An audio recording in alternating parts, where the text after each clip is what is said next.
I woke up that morning not from the alarm but from a strange burning in my chest. My head felt like it was caught in a vice, arms heavy, legs unsteady, my whole body foreign and slow. I thought maybe I was just tired. I reached for a glass of water but my hand shook so bad I almost dropped it. Made it to the bathroom, looked at myself in the mirror and I knew this wasn't just fatigue. My face was pale, dark shadows under my eyes, my breath shallow.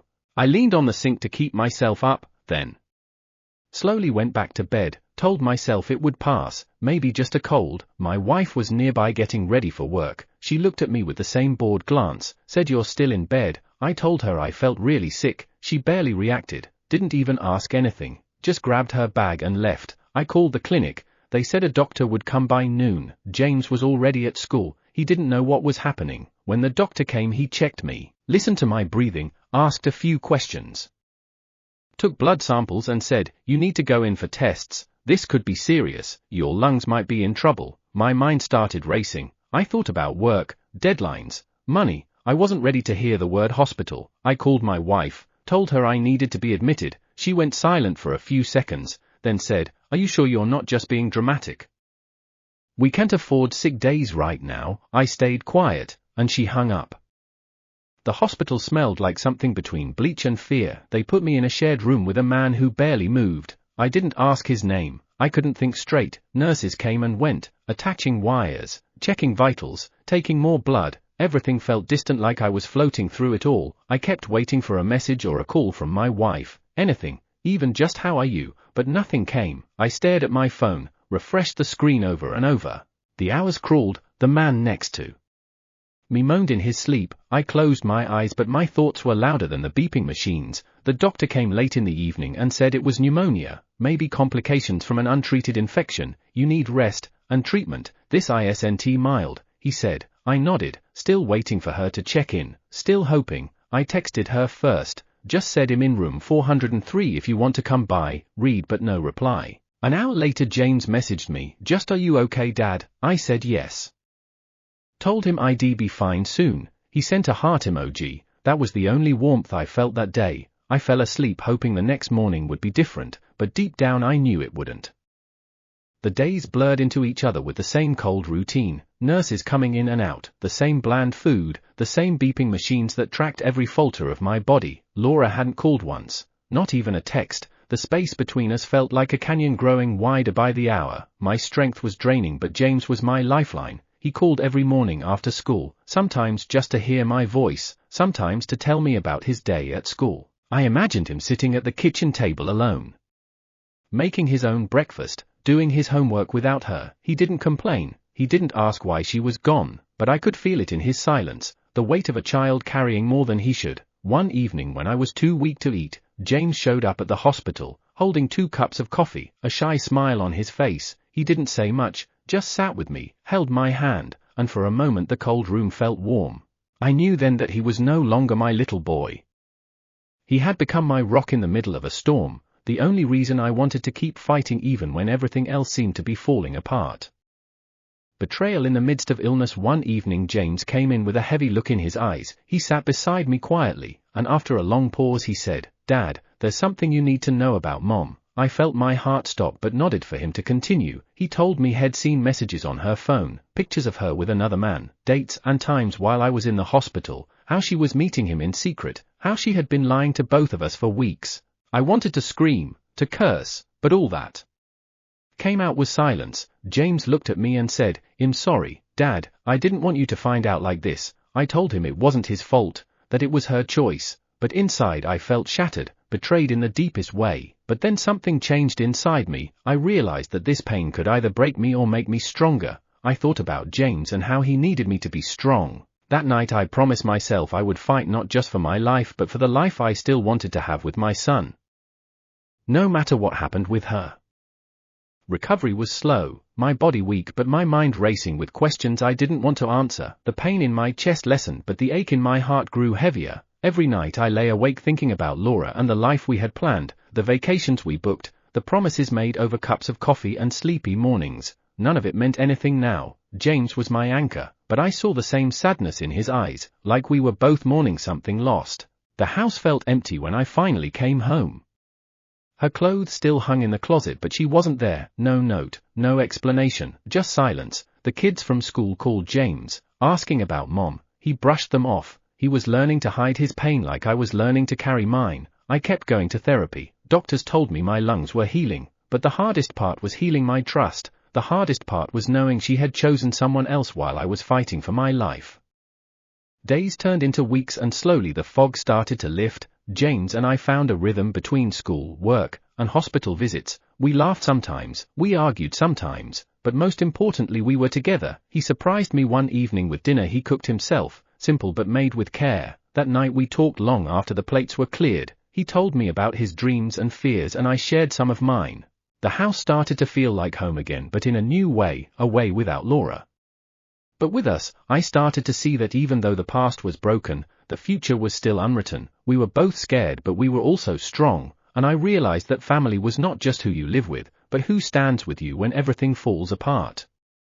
Taking care of James and myself felt like climbing a mountain every single day, but with each step I found new strength I never knew I had. Waking up early to make breakfast, helping with homework, going to doctor's appointments. It was exhausting, but it kept me focused. It gave me purpose when everything else was falling apart. I saw in James' eyes the same determination, and it reminded me why I had to fight, not just to survive but to give him the future he deserved. The nights were long and lonely, but my resolve was growing stronger every day. I promised myself I wouldn't let her betrayal define me or ruin what little good was left. She showed up one afternoon, her face tired but trying to appear calm. I barely recognized the woman I once loved. She spoke about bills, about needing to sort things out. Her voice was flat, no warmth, no regret. I listened quietly, knowing there was nothing left between us, no apologies, no explanations, just the cold truth that she had moved on. I looked at James standing by my side and felt proud. He had held it together better than I had in that moment. It was clear the past was closed, the chapter written, but the future was ours to write, and I was ready for that. Trust had been shattered like glass, but with James by my side I began picking up the pieces. Each morning brought new challenges but also small victories, helping him with school projects, listening when he needed to talk about his worries or frustrations. We started creating new routines that gave us stability and comfort, nights spent talking about everything and nothing, moments of laughter breaking through the heaviness of what we had lost. I realized that while I couldn't change the past, I could build a future grounded in honesty and support, and that was enough for now. Moving out of the house filled with memories was hard but necessary. James and I found a small apartment that felt safe and quiet. It was simple, but it was ours. We unpacked boxes together, laughed over lost items, and found comfort in fresh walls. It was a clean slate where pain could fade, a place where we could grow stronger every day. I watched James settle into his new school and make new friends, and felt a flicker of hope that life could be different, that happiness was still possible even after so much hurt.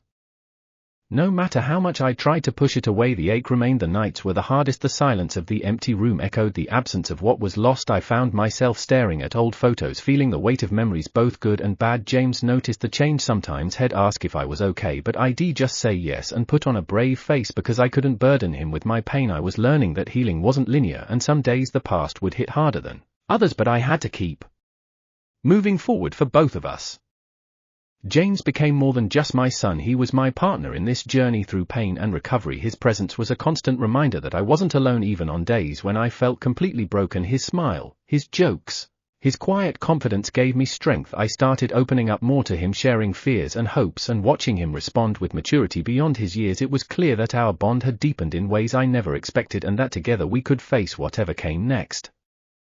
Slowly I began returning to the rhythms of life that had once felt normal, waking up early, going to work, tackling projects I used to love, but with a new perspective. Everything felt different now. Each day was a gift and every small victory mattered. James and I kept our routines tight: school, work, dinner, talks about the future. He dreamed aloud about college and sports while I thought about rebuilding myself, not just physically but emotionally. The road ahead was long and uncertain, but for the first time in a long while I felt something close to hope.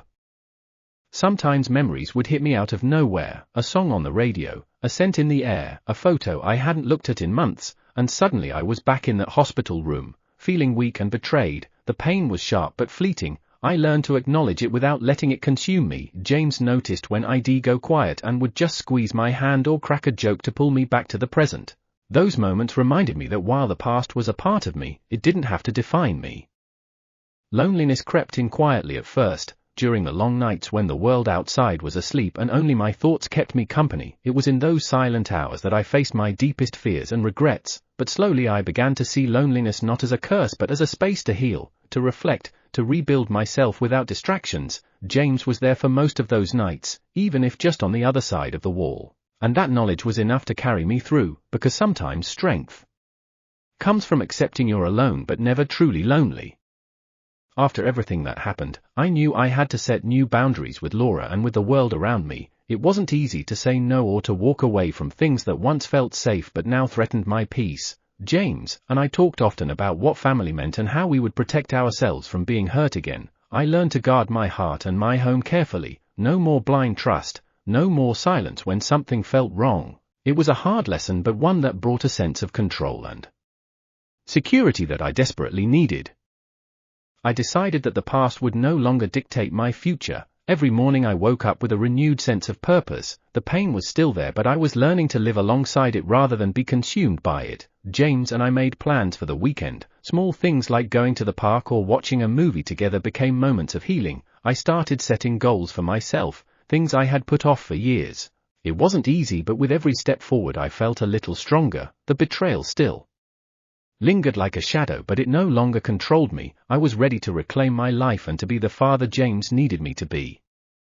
One afternoon while walking through town I ran into someone I hadn't seen in years, an old friend who reminded me of who I was before everything fell apart. The conversation was brief but it shook me. It made me realize how much I had changed and how far I had come. It also reminded me that life is unpredictable and sometimes the hardest moments lead to the biggest growth. James was with me and I saw in his eyes that he felt the change too. This encounter sparked a new fire in me, a reminder that even in the darkest times there are chances for light and hope. While James and I were rebuilding, Laura's world collapsed piece by piece. The people she once called friends stopped answering her calls, family gatherings went on without her, her name became a whisper of betrayal in every conversation. Worst of all was James, who had once looked up to her but now refused to speak. He told me quietly one night, "Dad, I don't want to see her or hear from her again." Her attempts to explain, to beg, to fix things were met with silence and cold shoulders. The lies she told while I was sick shattered every bridge she tried to cross. She was left alone in a house full of emptiness, no calls, no visitors, no forgiveness. The mask she wore so well had fallen away, revealing a woman abandoned by those she thought she could count on. This was the true price of betrayal. James and I finally felt the weight lift, no longer chained to the pain Laura caused. Her punishment was her isolation, a life stripped of trust, respect, and family. She had lost everything that mattered while we gained strength through truth and love. James' refusal to speak with her was a clear line drawn in the sand. There was no turning back for her. As we looked ahead, we knew the scars would heal but the lessons remained. Together we created a home built on loyalty and resilience, a place where betrayal had no power and where we could finally find peace. The story wasn't just about loss but about reclaiming life and dignity in the face of deep betrayal.